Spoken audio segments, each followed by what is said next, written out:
Dear friends, मैं हूं doctor शोभा गर्ग और आज से हम एक सीरीज शुरू कर रहे हैं। इस सीरीज का नाम है prevention is better than cure. ये एक बहुत ही पुरानी कहावत है कि इलाज से बचाव अच्छा। तो हम वो बीमारियों को इसमें कवर करेंगे जिनका इलाज बहुत मुश्किल है, ऑलमोस्ट इम्पॉसिबल है, बहुत महंगा है, पर उनका बचाव उतना ही सिंपल और सस्ता है। तो सबसे पहली जो डिजीज मैं कवर कर रही हूँ उसमें वो है हेपेटाइटिस बी।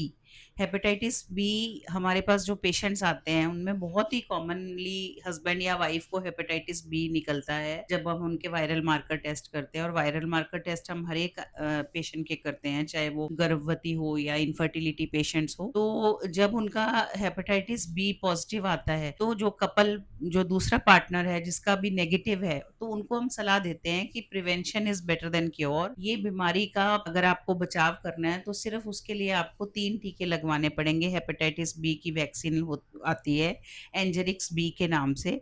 तो उसका हम एक टीका लगाते हैं और ये टीका तकरीबन 500-600 का आता है।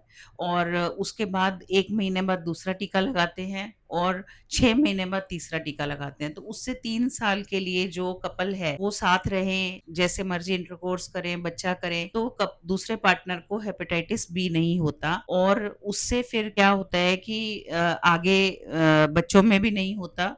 तो ये एक बीमारी ऐसी है जिसमें आप जरूर ध्यान दीजिए और आइडियली हर एक पर्सन का हेपेटाइटिस बी इम्यूनाइजेशन हुआ होना चाहिए। जैसे हम लोग सारा दिन पेशेंट्स के साथ डील करते हैं जो हेपेटाइटिस बी पॉजिटिव आते हैं, तो हम अपने आप को वैक्सीनेटेड रखते हैं। तो आप भी अपने आप को वैक्सीनेटेड रखिए, क्योंकि अगर आपका किसी भी तरह से हेपेटाइटिस बी केस से एक्सपोजर होता है तो आपका बचाव हो जाएगा। पर अगर किसी को हेपेटाइटिस बी हो गया और वो सोचे कि अब मेरा ट्रीटमेंट हो जाए, वो ट्रीटमेंट बहुत ज्यादा महंगा है, लाखों में उसका खर्चा है। पेशेंट जनरली ठीक भी नहीं होते उसके बाद भी।